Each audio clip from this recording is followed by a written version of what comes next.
friends. Okay, so today's video I'm going to be talking about homeschooling. This is something very new and fresh that me and my husband are kind of discerning, trying to figure out what we're going to do next year. I know there's a lot of other moms who are in my position and who are thinking about homeschooling full-time next year. And also towards the middle of this video, I'm gonna be kind of sharing with you what I do with my children to teach them throughout the summer. I do really fun things with my kids, very easy learning, but they're still learning throughout the summer and enjoying it. So I'm gonna share with you what I do with them as well, if you're looking for some ideas. But pretty much, if you follow me on Instagram, you probably knew this video was going to be coming up because just recently, my husband and I have been really discerning if we should homeschool next year. And if you've been watching my channel for a while, you know that this is something that I've wanted to do, and I got to do a little bit, you know, in the springtime because of COVID. And we're going into the fall, and our school still doesn't know if they're going to be opening up in the fall or not. So we're kind of in this limbo. If they don't open up, they're going to do e-learning, which is great, except for it is ridiculously expensive. It's very expensive. And so if e-learning is pretty much almost the exact same as homeschooling. So I would much rather save all that money for, you know, years to come for my children, you know, Catholic education or college or something like that. So we are thinking that, you know, if school doesn't open up in the fall, that we will homeschool and save that money for, you know, for our children's Catholic education still, but down the road. So with that being said, we are thinking of homeschooling, and it is very overwhelming. I kind of don't know where to start. So I went on Instagram and asked you guys for help, asking what Catholic curriculum do you use? And so I wanted to come on here and ask you as well, because a lot of people ask me to share what I've learned. And so I'm going to share what I learned, but also I would love to give you guys an opportunity in the comments to write what curriculum you use and why, like the pros and the cons to each one. I've heard that, you know, obviously there's some really good Catholic curriculums, but there's also some other ones that are not Catholic, but they're Christian, and I've heard that they're really good. So I'm going to talk about the ones that I've learned about, and hopefully you guys can all share too, because I know there's a lot of other moms who are in my position. You know, they might be worried about exposing their children to COVID, going back to school, or maybe their school is really part-time and so they want to homeschool full-time. So this is a new thing for a lot of us moms. So it'd be very helpful to me and all the other moms who are in the same boat as me, really overwhelmed, don't know what to do, what curriculums to look into. So there's three main ones that I have heard of. So like I said, I went on Instagram and asked you guys, like, what curriculums do you recommend? So overwhelmingly, people said that they like the Seton curriculum the most, and the reason that they liked the Seton curriculum the most was because it's very Catholic, and it also is very like straightforward, tells you exactly what to do. Like they also do transcripts, and it's accredited, so your state will already know like that you're homeschooling, and they do all of that work. They do all the testing. I've also heard that you can gauge where your children are. So sometimes in homeschooling, I've heard that you don't know, is my child above where they should be or below, or, you know, but I guess in Seton, they do a really good job at letting you know where your child is, so you can work with them, you know, in the areas that they need work with, and what areas they're doing great and all of that. So they do all of the testing and everything like that. And so from my understanding, they give it all to the state that you live in. And I've heard that they've been doing it for like 40 years. So it seems to me, from what I understand, that it's kind of a well-oiled machine right now, that they just know how to do it, that they give you all the books you need. It is way cheaper than Catholic school. So for me, that is a huge bonus. and they do pre-K all the way to 12th grade. And people who have said that they've did Creighton their entire life said they were very, very well prepared for college, which is really nice to hear, you know. So I did write some notes because actually I would say that almost all of my like really good friends, my best friends, homeschool. There's only one other friend who actually doesn't homeschool that are my friends. And so it's so funny that I don't homeschool. I'm like the only one in all my friends. But my one friend who doesn't homeschool is thinking of homeschooling as well. So so it's so funny like how this COVID thing has changed everything, and how, you know, I think we're just processing things different. I think for me, I noticed that my son who goes to the local school here, he is really far behind like what he should be. He was in first grade, and he was learning things this year that he learned in preschool. So and it just might be my school system, but that in of itself, I'm like, okay, I need to work with this kid. Like, and I always have, like, we've always been really big on reading at least 20 minutes a day with each child. My oldest Thomas, who's going into third, he is doing great, so he reads on his own. Jacob is doing pretty good, so he still reads to me so that I can help him sound out like the big words and stuff. But even like the little kids, I read at least 20 minutes a day, if not more. And they said that that's the best thing to do no matter where you are on the spectrum, to read to your children. So that's something I've always done. I don't remember my mom ever reading to me. And so that was something that I really, really wanted to do as a mom, was to sit down, take the time and read to my children. Another thing that I heard that is really, really good for children is after they read for the 20 minutes, to have them explain to you what they just read. That really helps their brain to connect with what they just read. So comprehension of what they just read. So anyway, I'm getting a lot of information from all my friends, and I just want to share it with everybody because I know I am not alone in this. Okay, so there are 3 main curriculums that people have said. So let me know if you guys do these curriculums, but also if you don't and you do a different curriculum, why do you use the other curriculum? Please tell me all the pros and cons, and be honest and nice, obviously, in the comments and everything. But okay, so Seton is the first one, and then Mother of Divine Grace is actually the second one that I've heard really, really good things about.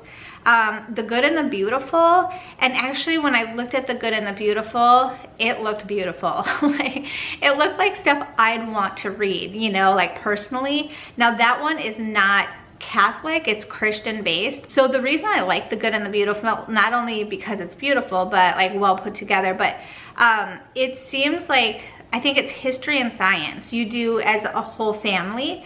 So you read, and then each child has their own thing that they, you know, have to do for that assignment. So so you're kind of teaching those subjects together as a family, and I kind of like that idea. And then like mathematics and other things are separate from that. So so that's what I've heard about that. So these are kind of the 3 that I'm looking into. Please, I know there's a lot more, so please let me know. I am looking for like accredited and also like transcripts, so that like if we do move and we decide to send our kids back to Catholic school, like what is the easiest way to go about that and stuff. So, and I know that each state has different requirements per state. So so that's something to look into if you are thinking of homeschooling. You know, what are the requirements for your state? So one more thing about Seton is I've heard that if you're just getting into homeschooling, that Seton might be the best because you kind of don't know what you're getting into, and it gives you everything the first year.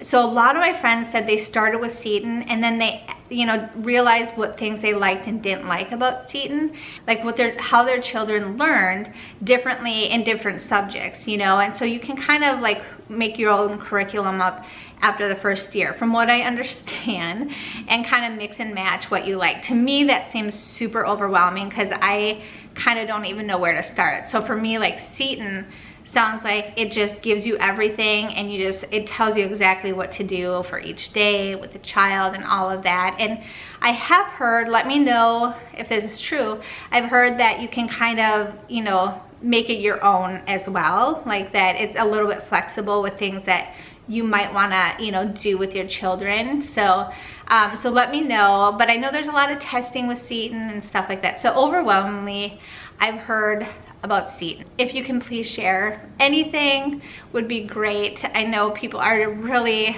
looking for help right now. But let me show you what I do with the kids every morning, and it is great. It's a great way to start our day. The kids actually love it.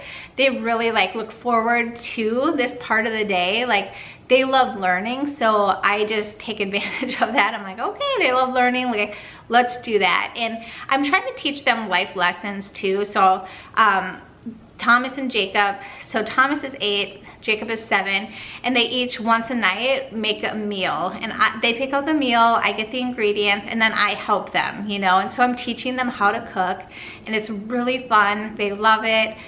We've been doing a lot of baking. I'm teaching them how to fold clothes. So I'm trying to teach them life lessons that, you know, eventually they're gonna move out and need to do these things on their own. And so I'm trying to like teach them these things that will hopefully help them throughout their lifetime. And so every summer I'll probably add some new things into the mix of things that I want to teach them and stuff. And they're at a great age right now where they're still really into that and like enjoy it and stuff like that. So anyway, let me show you what I do every morning with them to make it really easy and fun and all of that. So let me show you.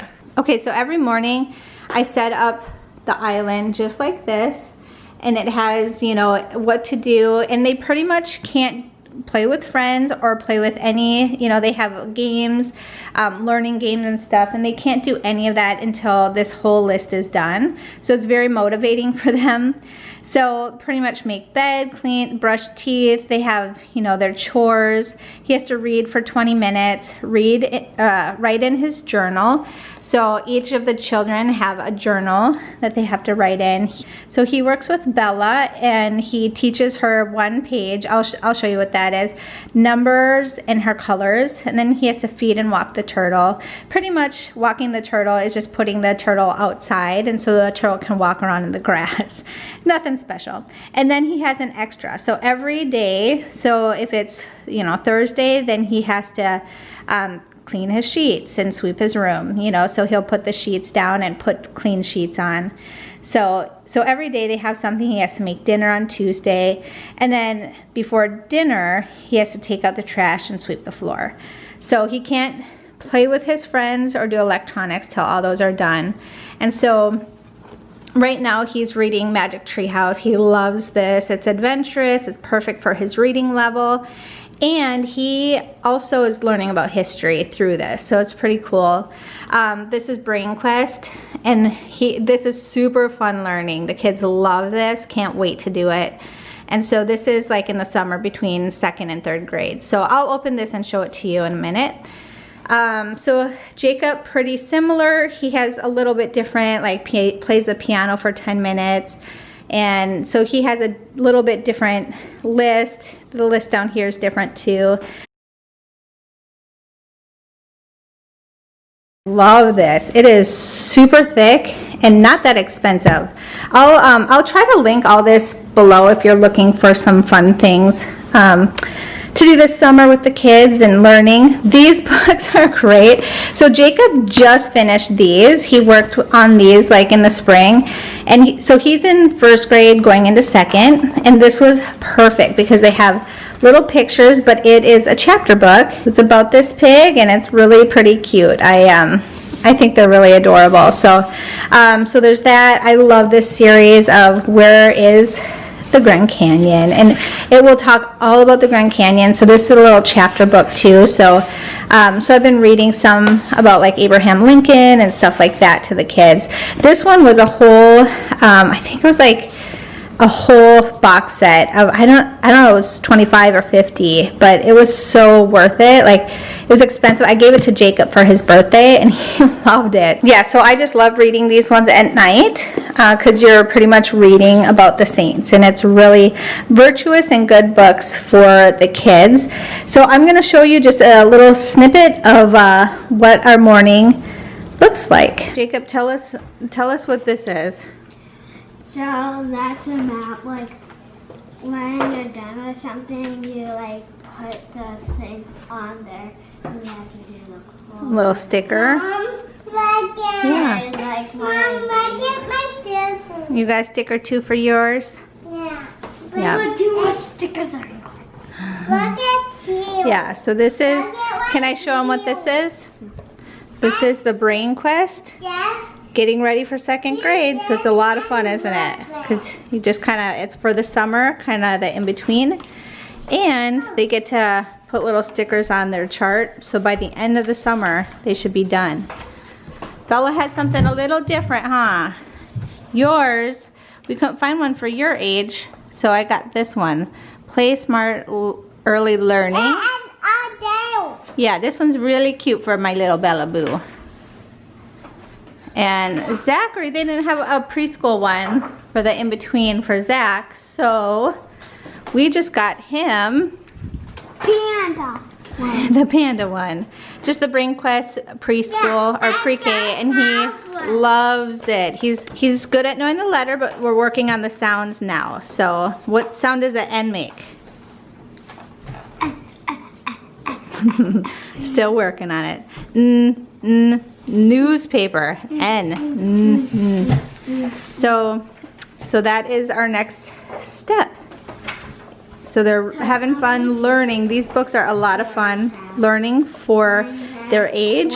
They actually beg me to work with them every day. Okay, so that's what I do in the summer, just to keep the kids, you know, educated and all of that. They really enjoy the setup because it's not overwhelming or anything, but it's still fun and they're learning at the same time. And so I hope that this video helped you guys.